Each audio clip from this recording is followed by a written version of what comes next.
बिस्मिल्लाहिर्रहमानिर्रहीम। अस्सलाम वालेकुम। उम्मीद करती हूँ कि आप सब खैर आफ़ियत से होंगे। हमारे नबी पाक सल्लल्लाहु अलैहि वसल्लम की 6 खूबसूरत अहादीस। नबी पाक सल्लल्लाहु अलैहि वसल्लम ने फरमाया, ऐसी औरतों को जन्नत की बिशारत दी है जिनके नाबालिग 3 या 2 या 1 बच्चा फोत हो गए हों और इसने इन पर सब्र किया हो। आपने इरशाद फरमाया, जो शख्स शबे जुमा सूरत दहान की तलावत करे वो बख्शा हुआ उठेगा। आपने इरशाद फरमाया कि जिस शख्स ने नमाज फ़जर के बाद कुल हुवल्लाहु अहद पूरी सूरत 10 मरतबा पढ़ी तो इस दिन में इसे कोई गुनाह नहीं पहुंचेगा, अगरचे शैतान कितनी ही कोशिश क्यों ना कर ले। आपने फरमाया, जो शख्स पहले सलाम करता है वह गुरूर से पाक होता है।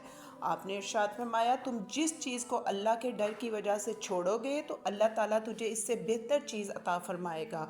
और इरशाद फरमाया, एक नमाज के बाद दूसरे नमाज की अदायगी का इंतज़ार